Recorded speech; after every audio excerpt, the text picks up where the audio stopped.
Welcome, everybody, to the podcast.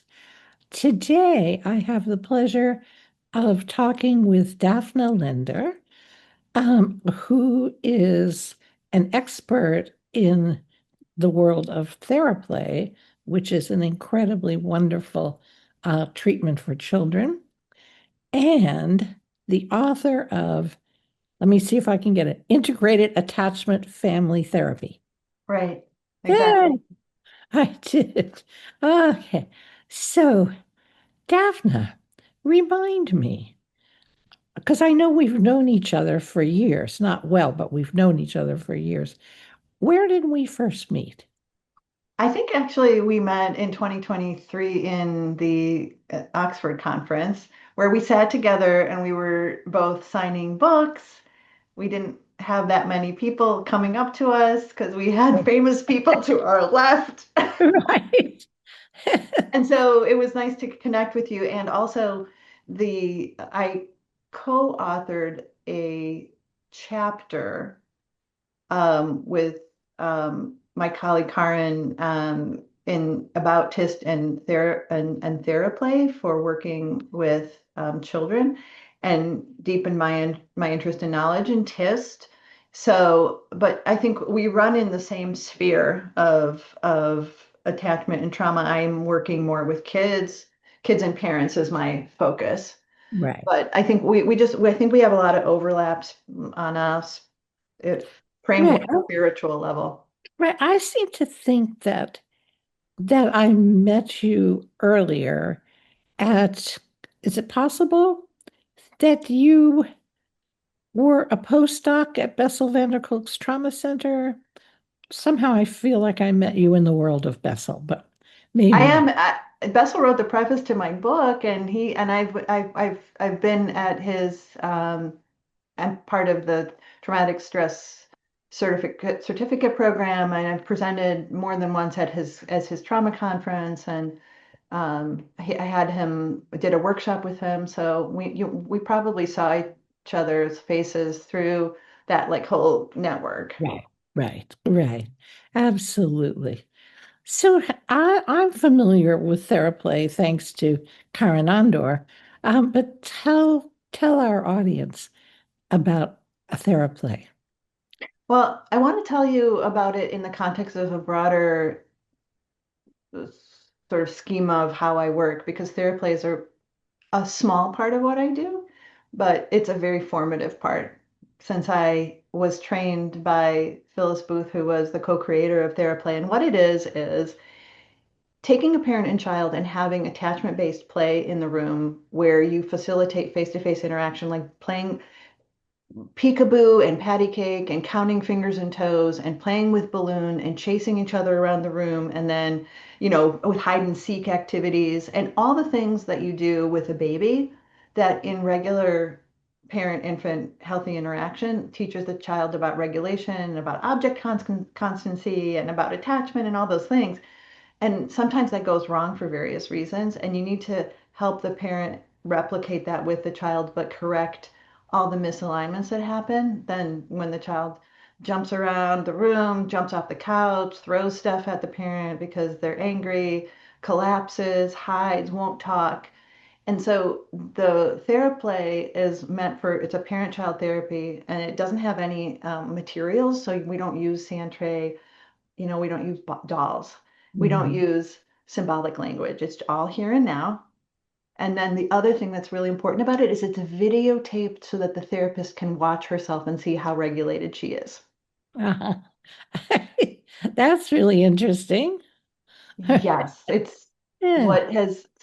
it's what has made me who I am. If I'm an expert in anything, it's because for all these years, and that's been since 1999. So I guess that makes it 27, going on 27 yeah, years. I've required myself to videotape my sessions and my supervisees to do so. And that brings the work up to an exponential level in terms of being able to see what you're contributing to the energy and right, correct yourself and see other people's videos. right. I mean, I've talked about, I did a long series of session videos with a client of mine beginning probably in 2020, up until the beginning of 2025. Mhm. And I look at myself in the first probably year that I worked with her, and I can see I was much more regulated. I was using my social engagement I muscles. I wasn't pushing her. I was regulating her. Every time she got stuck, every time she resisted, I would regulate her. And and it actually looked like I was enjoying it. And then if I look at probably the last 6 months to a year of Mhm. the therapy, I'm very different because I'm dysregulated. And if Mhm. I had watched those sessions back then and looked at the difference, because I wasn't laughing and smiling and lightening the tone and and basically laughing and smiling for me regulates me. So that if I'm laughing and smiling, I know I'm regulated. And I can see she just got more stuck and more resistant. Oh, wow. That's So really very that's wonderful. powerful. Yeah, Yeah. it's a lesson to us all, huh? Hmm. Yeah. Yeah, yeah. And how does your um, integrated attachment family therapy differ or is similar to TheraPlay? So I used to be a purist and a diehard that TheraPlay, responded to everything, and that was the one tool I needed, and it was the only tool to the point where I told one of my colleagues, "Why do you need, sand tray therapy training?" I really poo-pooed it. I'm really, looking back on it, I feel so embarrassed about how narrow-minded I was, you know. But it's been a journey that I have worked with kids who have been so dysregulated and off the wall, with parents who are so distressed and so hopeless and resentful. And so I've had to search for other tools, and just necessity has been this yearning. Now, I also am a trainer in dyadic developmental psychotherapy, which is Dan Hughes's Yeah. model. Oh, which I love Dan Hughes. Ah, He is he's just amazing. Talk about use the therapist using themselves to regulate child mhm. and family. I mean, he is the master. He is. He's so tender and so attuned. And I learned at his knees. Literally, I started at in he's my kind of my he's my spiritual guru as well as Phyllis Booth. I learned at his knees because I started in 2001 with him and never stopped. So even before Dyadic developmental psychotherapy had a name, so those two things complement each other. TheraPlay and DDP complement each other, but I needed more tools and went to study EMDR and somatic experiencing, and kind of fell backwards into working with Peter Levine. So I've taught trainings live with Peter Levine and in online, and will continue. I have one coming up in October. And so the need, and as well as I have to put in a great deal of structure and discipline and consequences, and in the therapy and the treatment model. So we can't tilt or lean on only attunement and gentleness and tenderness and affection and the things that have to do with the nurturing part. There has to be a measure within a parent and child relationship where you create space, have boundaries, let go, take care of yourself, and have consequences on the child. And that is not spoken enough about in the attachment world. It's not nearly as satisfying or popular. It's very, very necessary. Right. Right. As it is also with adults, but Mhm. we're not trained in how to do that. That's right. We're trained in how to create safety, but quote unquote. Hmm. yes, and challenging a client is something that we are not as Right, uh, and it is not as satisfying because there's a risk that we're going to feel rejected and they're going to walk away and then we won't have them anymore as clients. right, right. And then, And we'll have to tolerate their anger right, and attack on us. right, exactly. And so to hold a a parent steady and hold them accountable and put a mirror in front of them. So my work in integrative attachment family therapy has integrated the things from these models that I mentioned. And I really want to mention good old family systems therapy and theory that I rely on and that has sort of really fallen far, far by the wayside in terms of popularity, which is to me just a tragedy. Yeah. And And we're family therapists because there are so many different schools. well, I'm taking from all of them, but my idea is from the uh, just in terms of systems theory is that you are responsible for the change that you make by bringing yourself in a different way relationally and holding your change as your definition of a sense of agency and boundaries is going to make a change in the other person, and that's what I'm looking at is the way you're able to change in a relationship and hold yourself steady and create that boundary with that other person. It's got to be a relational give and take situation, but many of the theories don't talk about how you have to focus on your own change, and that'll change the system. So it's very general. Right. Specifically, what I take in terms of interventions, I mean, I'm taking in. I had the great honor of even seeing Salvador Minuchin in person. I rely on Terry Real and other. I like people who hold clients accountable in the therapy session and that they're not so that we can't allow clients to override each other in therapy when it's a parent and child relationship. A lot of Mhm. times either the parent or the child is overwhelming the child, the other, or not following relational rules, like literally bullying or just, Right. emotionally, parents who maybe make the child feel guilty tacitly in Yeah. session and all Yeah. that. I always talk about how the easiest way to control a child's behavior is through either fear or shame. Hmm. And so you're really talking about parents who have used fear and shame as a way to regulate the child and therefore regulate themselves. Hmm. Yeah, but I also see a lot of children using a lot of Okay. tactics. And here's where I differ from attachment theory, and I think that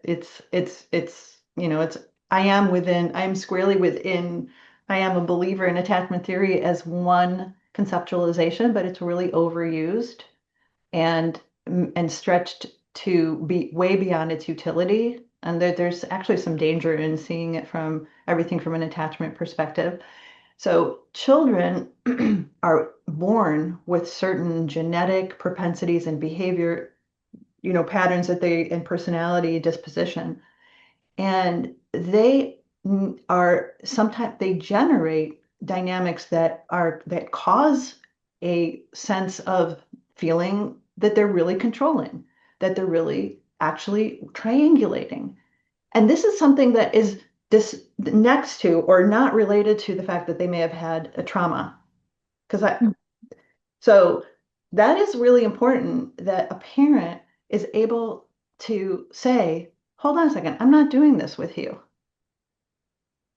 Okay, that's and to step us away from that it isn't the parent being, inducing fear or shame. It's actually the child who is using some sort of mechanism that is inborn to them, and that it is then that the parent has feels because attachment theory is overemphasizes the parent accommodating the child and being empathic to the child.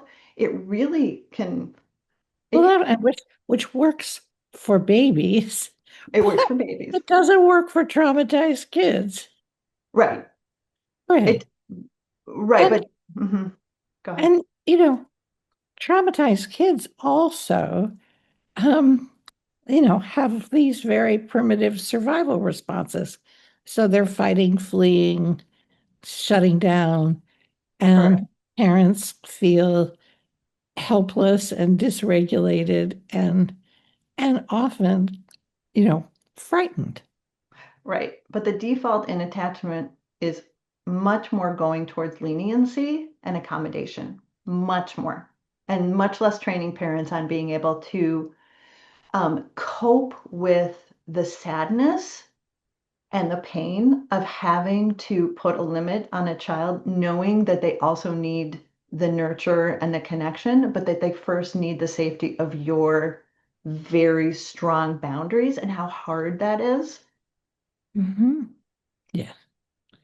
And that's sort of become my specialty in a not in an intended way, but I work with a lot of parents who have what I call attachment fatigue syndrome, where they have read so much about attachment theory and how they're supposed to be attuned and responsive and accepting and empathic and playful and take responsibility for repair.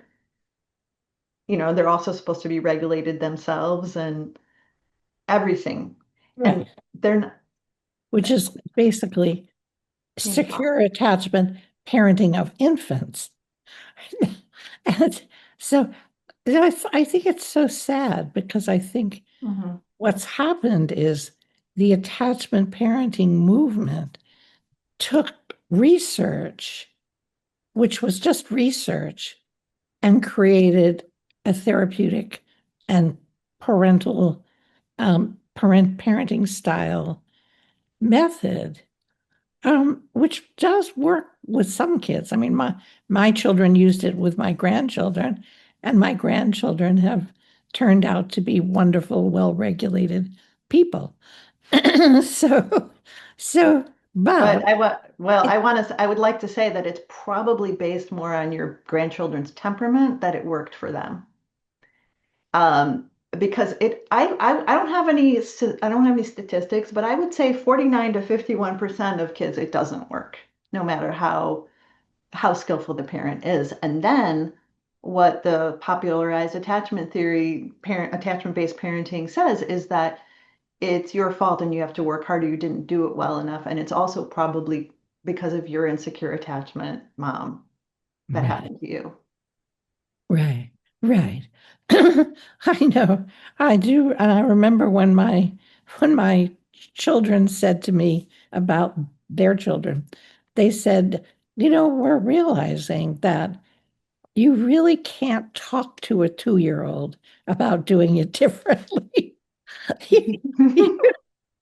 You, you basically have to say you're going to do it differently.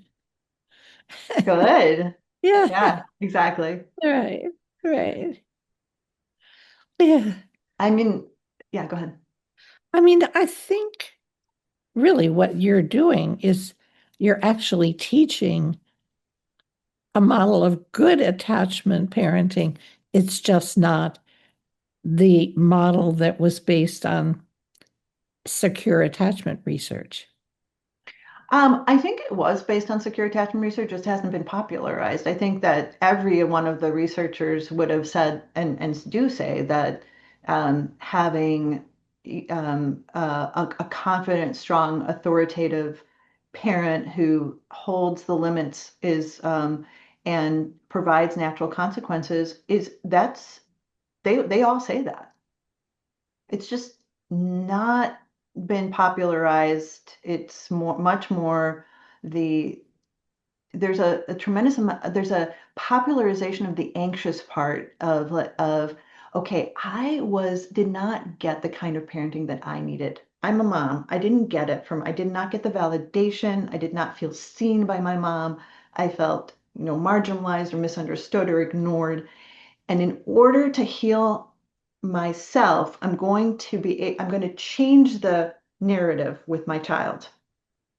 And I'm going to provide the kind of parenting that I didn't get. And this will cause my child to have a secure attachment, which is what the research says. But as you said, it doesn't, It's probability, it's not causality, right? And there's many other factors. So then this anxious parent becomes really invested in doing it right and revs herself up to become the most regulated parent who focuses on all the things that I just mentioned.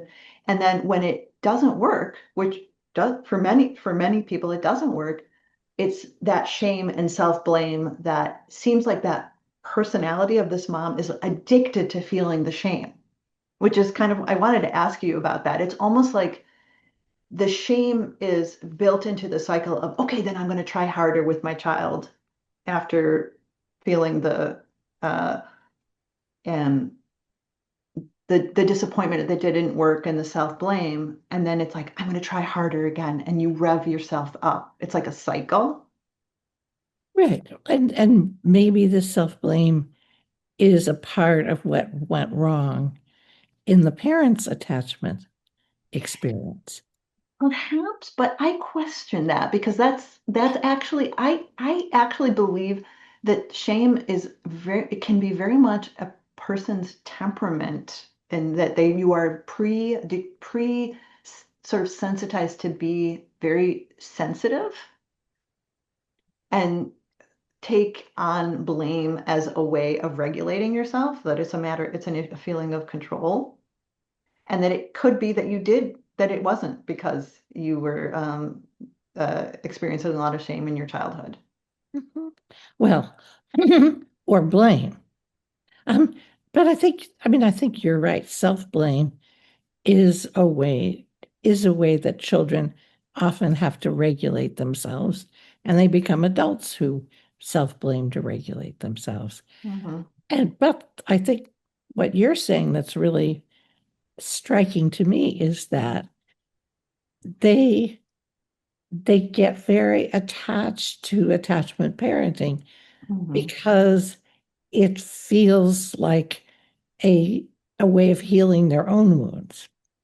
Yeah, it's like it's such an enticing explanation, attachment theory, that it feels like when you hear about it and it resonates with you, it's like a moment where the sun just opens up in the clouds and you see this ray, the way you just like, oh my God, this makes so much sense. I finally understand. Yeah. But you know what I think our audience would love to hear? How do Oh. you teach parents to set limits and to really kind of hold the container with the child Mhm. um, when Uh, they are used to trying to please the child? yeah. So in my book, and I know that you and I share many of these tools, but I need to give them I do need to go over their attachment story and what they tell themselves about themselves through the just talking to them about how they were raised and how they interpret that right now that they're feeling like they were always to blame or that they didn't get enough and so they are prone to rejection. And then I want to slow down the narrative and give them a sense that it's more a physiologic experience of from using polyvagal theory. And I am also really interested in somatic experiencing and grabbing their attention to if they have a thought, what is going on in their body, what movement comes along, and the kind of sequence of some of the more somatic approaches. So, because I need to get them grounded in the here and now. If they know where they are physiologically and they have a sense of being able to hear what their voice is saying to themselves about themselves and develop some self compassion, they can then see. It's like you clear the screen there's a staticky screen because you're so preoccupied and you can't see the child in front of you who is telling you different things through their behavior that they need right now, which you can't see because you're constantly caught up in your own narrative of self-blame or that you're not a good enough parent, you're not giving the regulation. And so first I'm going to work with them on their script, on grounding experiences, and then I want to actually talk to them about what are they seeing in the room with their child when they're having a negative experience. Some of the way I do that is I actually have them record activities that they do at home.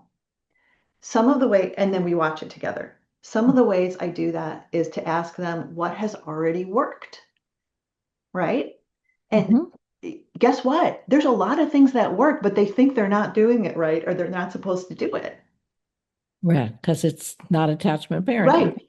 And and they're paralyzed. So I'll give an example. Or there's a parent who told me that their child who is really was very traumatized in foster care, but also has a lot of OCD and controlling symptoms, wants her to come into the room several times over again at nighttime after they've said goodnight because she didn't tuck her in the ritualistic way.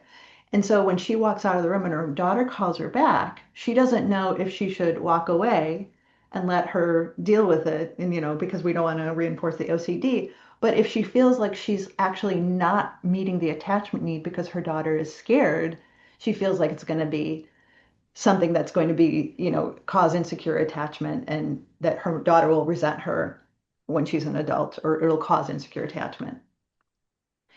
Now, I don't know what the answer is. I'm not there. What I need to do is be able to help her to ground herself enough in that moment so that she can discern whether it's more the OCD flavor or should she go in? Mhm. And that is and if I can help her with that, then she has more capacity to see what her child needs. And it's a give and it's like literally an experiment each time. But I'll help her to sort it out. Mhm. If it works this way, then keep doing that. Right. But yeah, so that's just one example of kind of the sequence, but I'm always going back to helping a parent ground in the here and now and stay in the here and now and what is practical, Right. but and not project into the future. If I do this, he won't be able to have a relationship, he won't be able to have a job, he'll be a criminal, she'll be a sex worker, she'll never come back to me, she'll have insecure attachment. That's always what I'm working with the parent. That's what they're hearing in their mind. Right. And those are trauma symptoms, right? The worst is going to happen. Well, they're just very realistic because the kid is acting crazy. And so Right. you immediately think they're going to be, this kid he's 4 and he's black and he's hitting me. So if he goes out in the street when he's 14 and is hitting somebody, he's going to get arrested and, thrown in jail. Right. So is that a trauma symptom or it's just being a parent? Well, I think it's a racial trauma symptom, right? It's the fear. If you're a mother of a black or brown child and you think, oh my God, if he acts this way at 14, he's dead meat, you're right. Mhm. That's realistically a danger. But but it doesn't lend itself to helping that child regulate. In the here and now. And the parent also Yeah. is really suffering. So they're always living in this kind of moment. Right. I like to think more from, if this helps at all, like from more from a Buddhistic point of view than an attachment point of view. Uh-huh. Yeah. So it's not about not being attached or being detached. It's you have to walk alongside the child and guide them and provide for them, but also you have to realize your impact is not as much as you think, and you are not a control of the outcome, and you have to be okay with that letting go. And there's so much sadness and pain in that. Right. The yearning of closeness that a parent feels towards their child is endless and epic, Right. Oh, of course. Yes. Yeah, because their attachment systems stimulate our attachment systems. right? Yeah. Well, it feels very good to be bonded, and it feels very good to be not alone, and it feels very good to feel effective and that somebody loves us. And I realize I'm specifically not using attachment as the word. I'm enumerating several different feelings or states because I just think that there's so much overuse of the word trauma, the use attachment. Um, Mhm.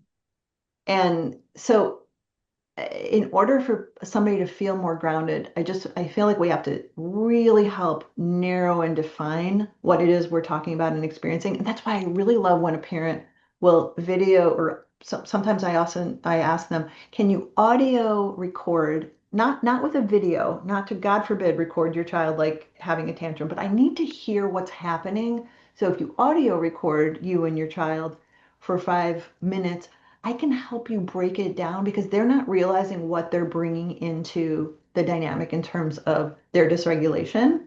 Right. Right. Absolutely. Right. Yeah. And so often, and it's it's so sad because I hear parents over and over again try to get the child to follow commands, Yeah. right? Like stop, go to your room. And at a moment when the child is not processing language, is not Mhm. regulated enough to process language. Right. Yeah. Right. And my first career was, or my first job in this field was working in a program for autistic children. And so we learned very early that you had to be able to contain children Mhm. and you had to be regulated because they were never regulated. And these were very low functioning kids. And and that you had to communicate with your body and your voice and your facial expression, Mhm. that you really meant business. And I love that example with kids with autism that you're sort of, I'm sort of reading into what you're saying.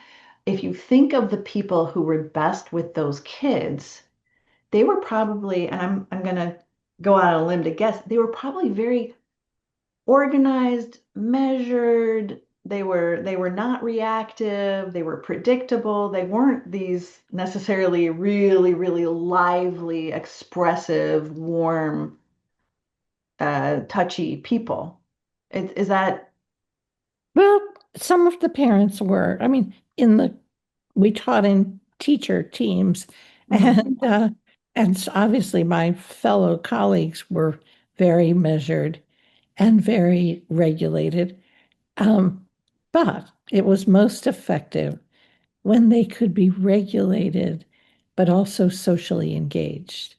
So Mhm. if you think about the polyvagal aspect of Mhm. it, and and and the very warm, kind of emotionally connected parents often were the most dysregulating for the kids. Obviously, Mhm. the most dysregulating parents were the parents who were overreacting and were Yeah, sure.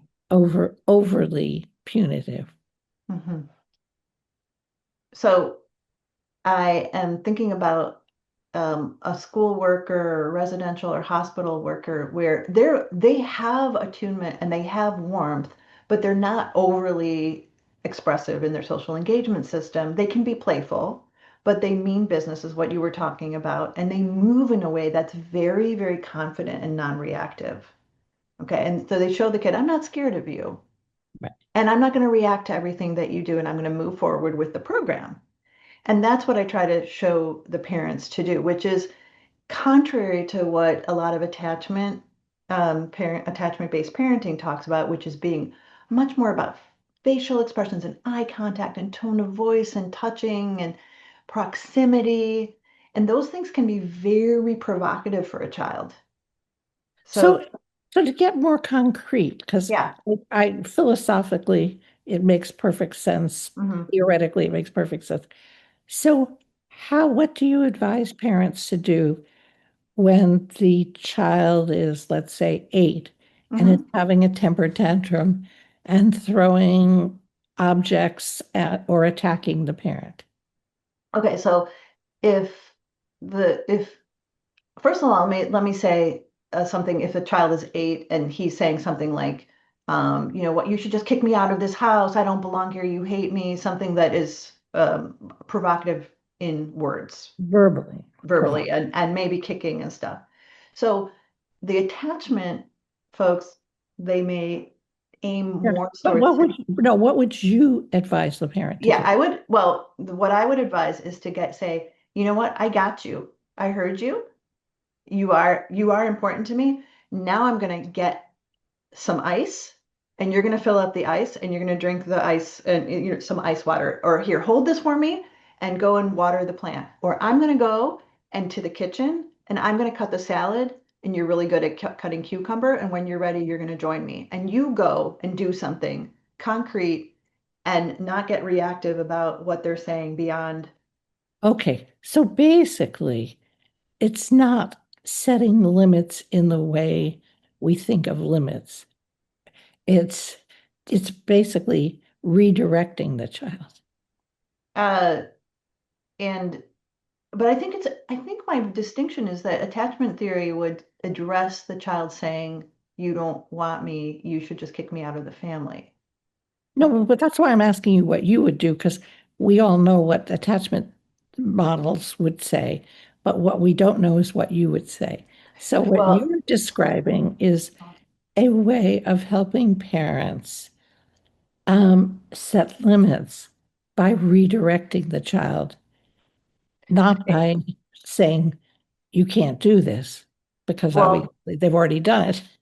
right. Okay. So the redirecting is, I want to show that I want the parent to show I'm not reacting, and I am modeling to you what comes next. I'm inviting you, but I'm not getting into the emotional drama, and I'm not letting you set me off course. I'm inviting you to move forward with me. So, and it Right. could be, yeah.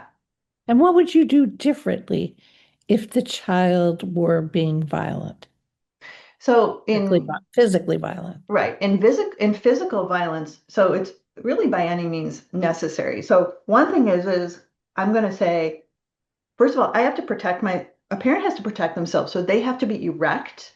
They have to have their arms out so that their elbow is ready to protect their, core. And I wouldn't want them Huh? to necessarily get physically close if, and I don't want them to be head butted. So it depends on whether they have another person that Right. they can switch out with. I would say, I'm not going to hurt you and I'm not going to let you hurt me. I'm going to try to turn them around and direct them towards getting into the bathtub or giving them some sort of sensory stimulation, getting them.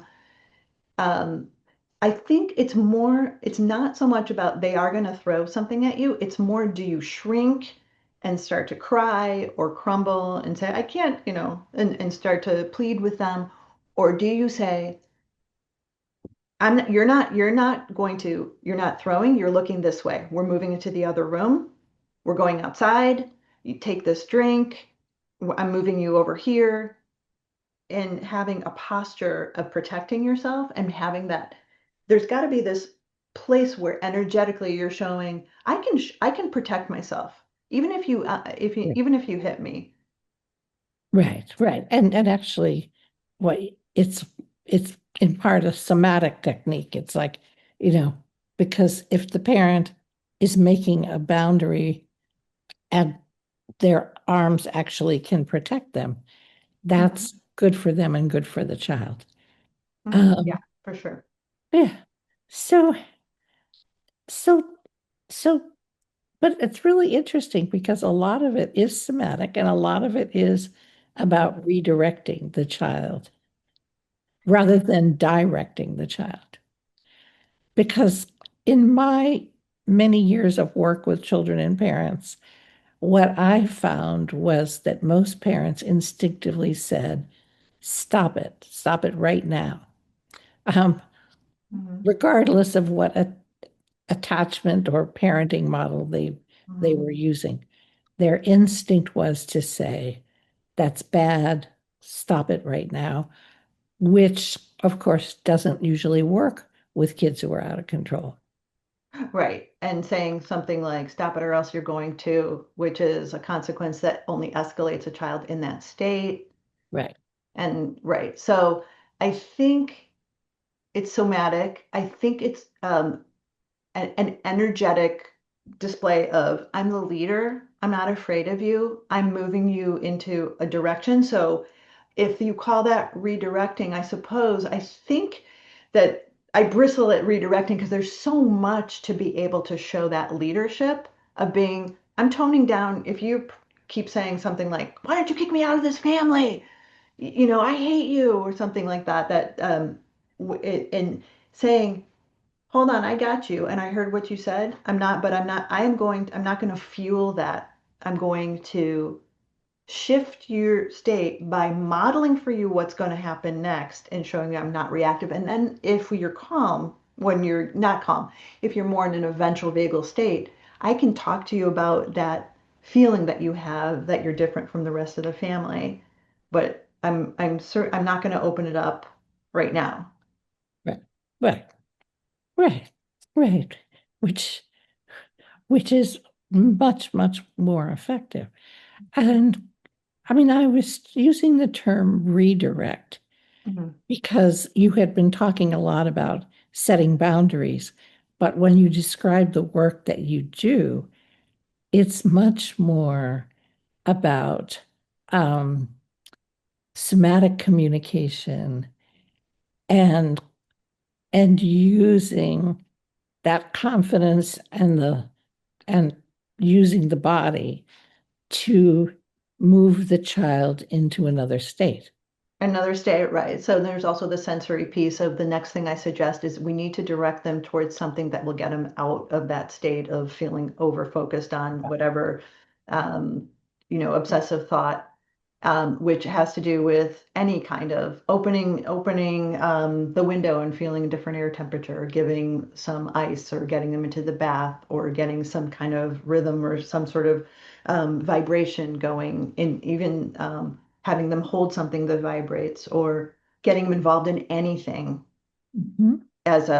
and I think that's very much aligned with any attachment theory, but the idea that you have to change the body state and not talk and get them engaged in something else. The only remedy that I really know of consistently works Right, is sensory experiences. right. But then, when we have to think about providing consequences and setting limits, so that becomes apparent philosophy. If you are dysregulated, I have, like the idea, if you're dysregulated, then you don't get car privileges. Or, if you are cutting, you can't go to this, exercise class where, you have to hold the boundaries and you have to tell the world the truth about why. There's many kids who want to hide it and hide the reasons of their trauma.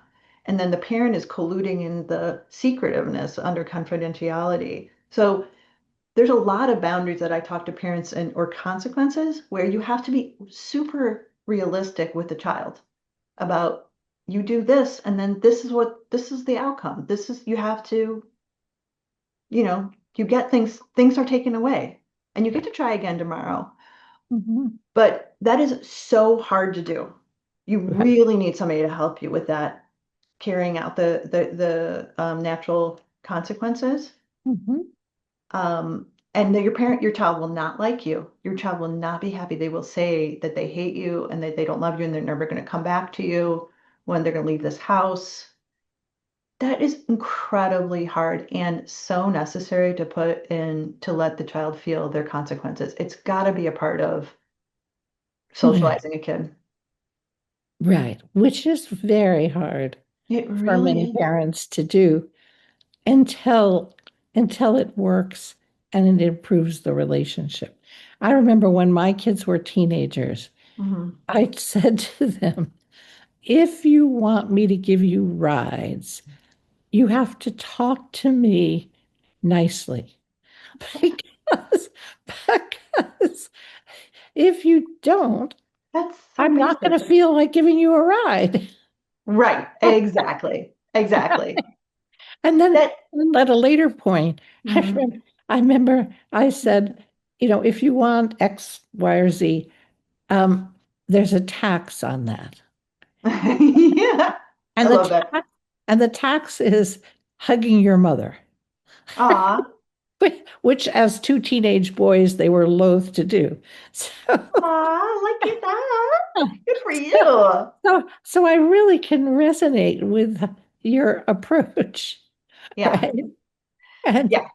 Yeah. I mean, but do you realize how there's a lot of things that are very contrary to what attachment-based parenting is saying? Oh, But absolutely.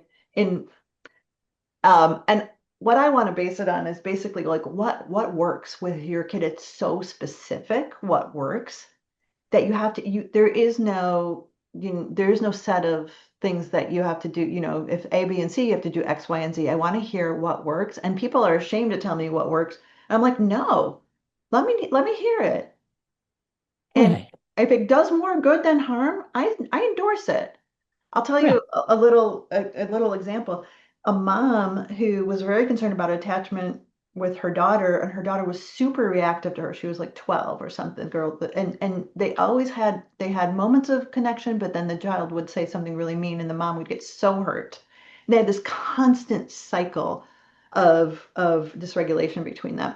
The girl got along so much better with her dad, who was kind of in a way presented as like autistic almost. Like he was non-reactive, he didn't have facial expressions, he basically didn't talk, but he mumbled, but he just went about things in a straightforward way, and she gravitated towards him on the weekends. right. This girl was dysregulated, and she did mean things to her younger brother. And one time, because she was mad at her brother, she went into his room and just destroyed things. She ripped things up, and the mom was just, who is this girl? I'm so concerned about her. And the dad said to the brother when the girl was away, I'm going to give you 5 minutes. You can go into your sister's room and rip some things up. Go. And he let it, and you know what? When the girl came back, she was like, oh, shoot. She was mad, but it didn't affect her relationship. She still wanted to be with her dad that Right. next Sunday. And people are, that's so wrong. That's like an eye for an eye. What is that teaching? Vengeance. And it's like, you know what? That was really creative. And based on knowing his daughter and what didn't work, Mhm. okay, all right. So the proof is in the pudding.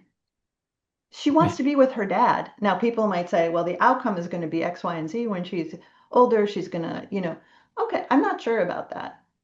Well, I think one experience of of being advising the son to give natural consequences to his sister, that is not going to affect either one of them for a lifetime. Exactly. That's the other thing we forget is it's the repeated experiences. Yes, for sure. And he's a very steady person who's very non-reactive and not that emotional. So not that emotionally, like he doesn't have that channel Abusive. open. Yeah. And so, but she is calmer with him. And guess what? Being able to function and get through a day without having a blowing a fuse because you're yelling at your parent and, going to a shame cycle with her.